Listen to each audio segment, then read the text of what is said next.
Hai YouTube.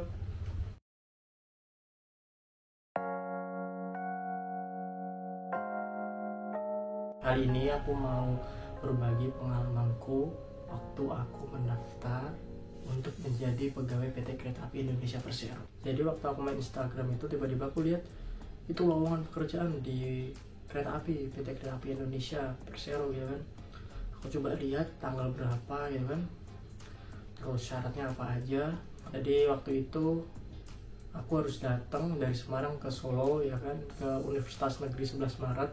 Aku berangkat pagi subuh dari Semarang naik motor tuh, waktu sampai sana tuh udah rame banget. Kebetulan di UNS, Universitas Negeri 11 Maret itu ada job fair ya kan. Jadi nggak cuma dari PT Kereta Api Indonesia Persero aja yang buka lowongan. Sebenarnya tuh aku datang itu udah agak siang, sekitar jam 7, dan antriannya udah panjang. Tuh aku duduk di bawah pohon. Nah itu tuh aku tuh posisinya tuh kayak seperti nyelah antrian gitu, padahal sebenarnya enggak gitu kan. Aku ngasih tanda di antrianku gitu kan. Aku cuma numpang duduk aja di situ, soalnya banyak orang juga yang duduk di situ. Nggak tahunya aku mah dipanggil suruh masuk ke barisan paling depan gitu. Waktu itu tahap pertama tuh seleksi administrasi ya di UNS. Itu aku nyerahin berkas, ijazah, rapot gitu kan. Aku nunjukin, lolos. Batas minimalnya waktu itu untuk nilai rata-rata minimal harus 7 nilai ujian nasionalnya. Nah setelah itu tuh masih antri lagi, masuk ke dalam gedung, kita ngambil nomor antrian ya kan, sambil rapor dan ijazah kita dicek sama panitia. Waktu nama kita dipanggil, kita maju, kita diukur tinggi badan, terus berat badan ideal atau enggak gitu kan, terus buta warna, penglihatan gitu kan dari jarak 2 atau 3 meter, terus matanya ditutup salah satu gitu kan. Kita suruh lihat huruf-huruf di dinding gitu kan, yang ditempel di dinding. Oh ya, sama tensi udah. Setelah itu kita pulang. Jadi sebelum pulang tuh aku dikasih ini nih brosur. Di brosur ini tuh nih ada, jadi di brosur ini tuh ada username sama password untuk mengakses websitenya kereta api.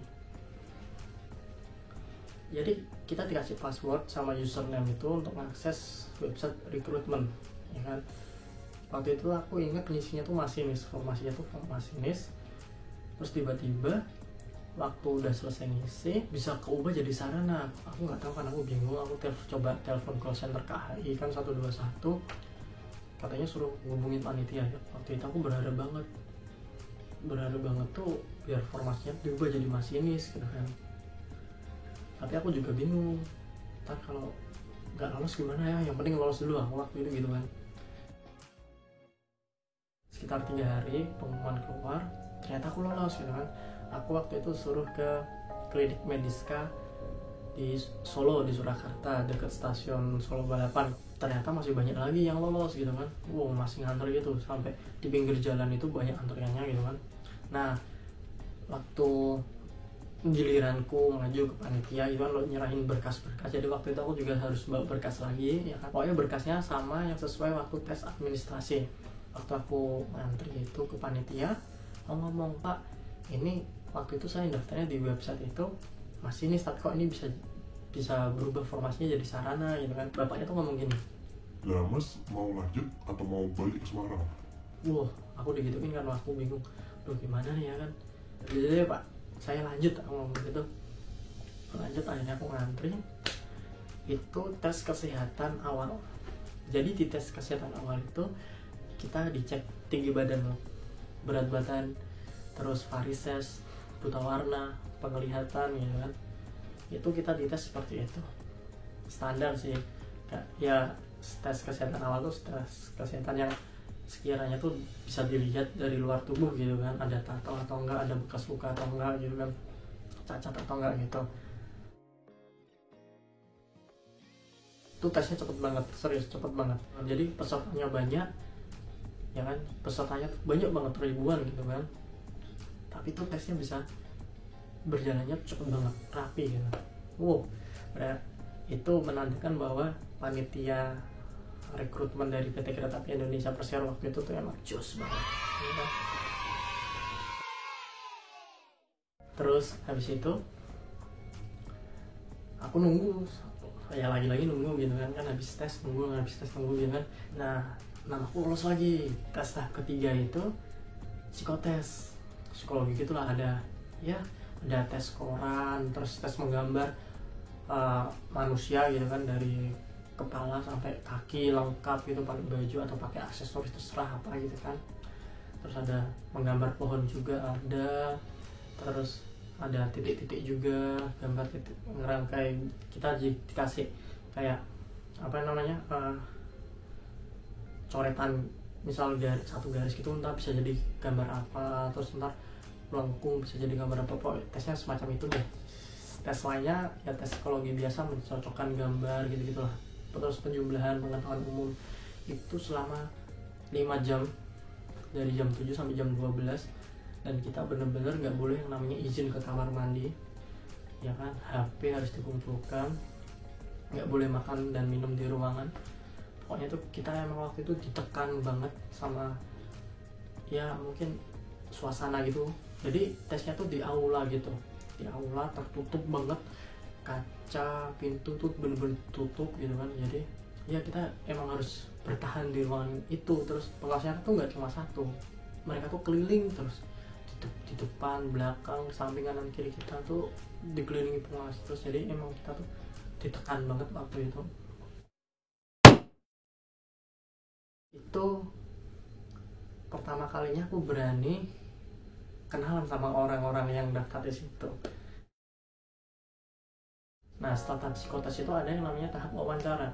Nah jadi waktu itu di tes wawancara itu tuh kita disuruh bawa dokumen-dokumen seperti waktu tahap seleksi administrasi, ditambah sertifikat yang kita miliki seperti sertifikat penghargaan atau sertifikat ya yang sejenisnya gitulah, yang setidaknya tuh bisa memberikan kita tuh nilai tambah. Terus kita juga harus bikin CV ya kan, atau daftar riwayat hidup kita. Kita di tes wawancara itu cuma seputar CV yang kita tulis. Jadi di CV kita tuh ditulis apa ya, kita bakal tanya itu, misal kita pernah bekerja di perusahaan ini ya, kita ditanyain di perusahaan ini tuh pekerjaan kita ngapain aja gitu. Terus misal kita udah pernah kuliah di sini nih, nah kita tanyain, misal waktu itu kan aku kuliah di ekonomi kan ya, di fakultas ekonomi, tanyain kenapa kamu daftar sarana kan lebih teknik padahal kamu kuliah ekonomi. Nah waktu itu aku tanya kayak gitu. Terus dites juga kemampuan bahasa asing kita. Jadi kalau semisal di CV itu kalian nulis bahasa Inggrisnya bagus gitu kan, terus ngelampirin sertifikat TOEFL juga, kalian bakal dites bahasa Inggrisnya.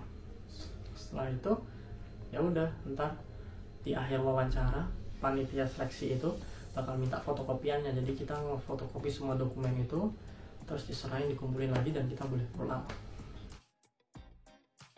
Terus akhirnya tiba-tiba namaku lolos dong untuk tes kesehatan akhir. Tes kesehatan akhirnya tuh di Mediska Jogja, di dekat stasiun Tugu.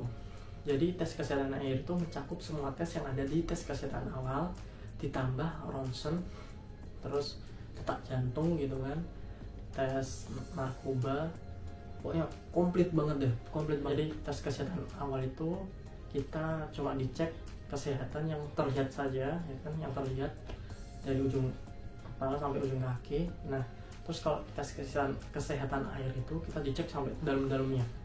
Ada penyakit apa, ya kan, di ronsen, suka ngerokok enggak, terus ada pernah pakai narkoba enggak, pokoknya dicek semua, tes urin dan lain sebagainya gitu kan. Penyakit kita tuh dicek semua gitu.